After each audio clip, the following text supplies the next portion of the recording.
अस्सलामुअलैकुम दोस्तों ये कहानी इंसानियत के नाम पे काला सिया डब्बा है। ये कहानी इंसान को शर्मिंदा कर देगी। इसे देखने के बाद अगर आपकी आंखों में आंसू ना आए तो समझ लेना आपका दिल पत्थर का है। क्या आपने कभी सुना था कि किसी हाथी को इंसानों की तरफ से फांसी की सजा दी गई और बीच शहर में 3000 लोगों के सामने उसे फांसी पर लटका दिया गया। जी हाँ दोस्तों, आपने बिल्कुल सही सुना और ये 100% सच्चा वाकया है। लेकिन सबसे बड़ा सवाल तो ये है कि आखिर कोई हाथी को फांसी की सजा क्यों दे सकता है? आखिर कोई कैसे इस बेजुबान जानवर को इस तरह तड़पा कर मार सकता है? क्या ये इंसानियत के नाम पर कलंक नहीं है? क्या ये वाकया हमें बरसों तक शर्मिंदा नहीं करेगा? दोस्तों, आज हम आपको ये सारी कहानी बताएंगे कि क्यों इंसान को इतना जालिम होना पड़ा और क्यों इंसान ने 5 टन के वजनी हाथी को फांसी पर लटका दिया। तो शुरू करते हैं आज की वीडियो। ऐसी ही और वीडियो देखने के लिए आप हमारे चैनल को सब्सक्राइब करके साथ वाले बेल आइकॉन पे भी क्लिक कर दें। दोस्तों, इस कहानी के 2 सबसे इम्पोर्टेंट किरदार हैं। पहला हाथी जिसका नाम था मेरी और दूसरा उसका केयर टेकर यानी कि महावत। इसके अलावा भी इस कहानी में कई कैरेक्टर हैं, जैसे कि चार्ली स्पार्क जो कि एक सर्कस चलाता था। ये सर्कस अमेरिका के टेनेसी शहर में चलता था। साल था 1916 जब सब कुछ बहुत अच्छे से चल रहा था। चार्ली स्पार्क अपनी सर्कस कंपनी को बहुत खूब तरीके से चला रहे थे। उनके सर्कस को देखने के लिए भारी तादाद में लोग आते थे। चार्ली स्पार्क खूब पैसा भी कमा रहे थे। सर्कस की पूरी टीम बहुत खुश नजर आ रही थी। लेकिन उनके बीच एक सुपरस्टार थी। दोस्तों, क्या आप जानते हैं कि वो कौन थी? वो थी उस सर्कस की हाथी यानी कि मेरी। जी हाँ, मेरी को देखने के लिए ही लोग सर्कस को देखने बहुत दूर दूर से आते थे। वो एक ट्रेंड हाथी थी जिसे पता था कि सर्कस में अपना किरदार कैसे निभाना है। वो 5 टन के होने के बाद भी बहुत एक्टिव थी। सर्कस में उछल कूद करती रहती थी। मेरी यानी कि वो हाथी और उसके केयर टेकर के बीच में बहुत गहरी दोस्ती थी। दोनों कई सालों से एक दूसरे को जानते थे। दोनों कई सालों से सर्कस में काम करते थे और दोनों एक दूसरे से बहुत प्यार भी करते थे। लेकिन एक दिन अचानक ही मेरी का दोस्त यानी कि उसका केयर टेकर काम छोड़कर चला गया।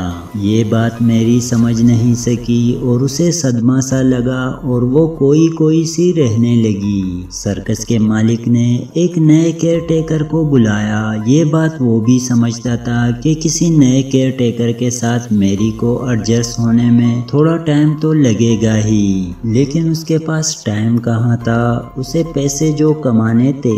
उसने नए केयर टेकर को मेरी के साथ जैसे तैसे करके सेट करने की कोशिश की। मेरी बिल्कुल भी नए केयर टेकर के साथ खुश नहीं थी, लेकिन वो भी एडजस्ट कर रही थी। सर्कस तक तो सब ठीक था, लेकिन जैसे ही मामला रोड शो पर पहुंचा वो घातक बन गई। मेरी एक बार फिर से सदमे में थी। मेरी के ऊपर उसका केयर टेकर बैठ गया था। बाकी काम करने वाले भी आगे आगे चल रहे थे और मौसम का मिजाज भी उस दिन कुछ सही नहीं था। बारिश हो रही थी और बिजली कड़क रही थी। ऊपर वाले को पता चल गया था कि आज कुछ अजीब होने वाला है। मेरी जैसे जैसे रोड पर आगे बढ़ रही थी वैसे ही कुछ अलग से बिहेव कर रही थी। ये बात सर्कस के मालिक को भी पता चल गई थी कि मेरी और उसके केयर टेकर के बीच तालमेल सही नहीं चल रहा। दोस्तों, अचानक ही मेरी को रोड पर कुछ खाने की चीजें नजर आई। वो खाने की तरफ भागने लगी और वो रोड शो से अलग हो गई। ये देखकर मैरी के केयरटेकर ने उसे दोबारा जुलूस के साथ चलने का कहा, लेकिन मैरी तो जैसे बावली हो गई थी क्योंकि उसे बहुत सारे केले नजर आ रहे थे। वो उन्हें खाना चाहती थी। दोस्तों, हमें ये बात नहीं भूलनी चाहिए कि मैरी आखिर थी तो एक जानवर ही, लेकिन ये बात मैरी के केयरटेकर को समझ नहीं आई और उसने मैरी के गर्दन पर नोकीले हथियार से वार कर दिया।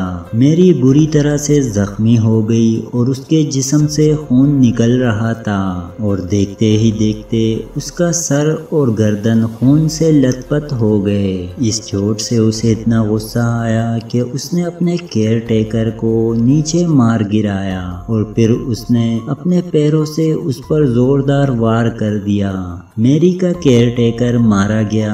मैरी को देख जो लोग सर्कस देखने आए थे वो सब यहाँ वहाँ भागने लगे। दोस्तों, वहाँ जहाँ कुछ देर सब कुछ खुशनुमा दिख रहा था, वहाँ कुछ देर बाद ही सब कुछ खत्म हो गया और रोड पर मातम छा गया। लेकिन उसके बाद लोगों का गुस्सा दिखा मैरी पर। पहले तो मैरी पर लोगों ने हमला किया जिसमें सर्कस का मालिक भी शामिल था। हालांकि मैरी जैसे तैसे करके बच गई, लेकिन लोगों ने मैरी को जान से मारने की जिद ठान ली थी। शहर के लोगों ने ये फैसला किया कि मैरी को जान से मारा जाए। किसी ने कहा कि उसे तड़पा कर मारा जाए तो किसी ने कहा कि उसे इलेक्ट्रिक करंट देकर मार दिया जाए। लोकल लोगों का दबाव इतना ज्यादा था कि गवर्नमेंट भी उनके आगे झुक गई और फिर आखिरकार वो काला दिन आ ही गया। 13 सितंबर 1916, इंसानियत को शर्मसार कर देने वाला दिन। जिस दिन मैरी को फांसी दी गई थी वो भी तकरीबन 3000 लोगों के सामने।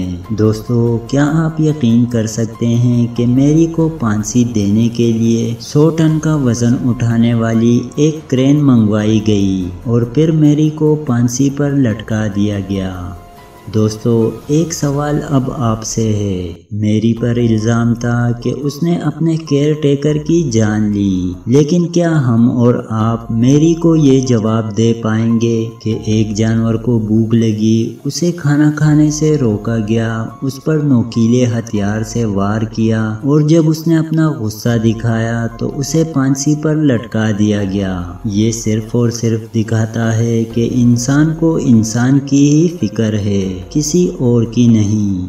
दोस्तों, आपकी इस कहानी के बारे में क्या राय है हमें कमेंट बॉक्स में ज़रूर बताएं। आज की वीडियो में इतना ही। वीडियो अच्छी लगने की सूरत में इसे लाइक और दोस्तों के साथ शेयर ज़रूर करें। ऐसी ही और वीडियो देखने के लिए आप हमारे चैनल उर्दू इन्फो 24 को सब्सक्राइब करके साथ वाले बेल आइकॉन पे भी क्लिक कर दें। मुझे अगली वीडियो तक के लिए इजाज़त दें। अपना बहुत सारा ख्याल रखें। अल्लाह हाफिज़।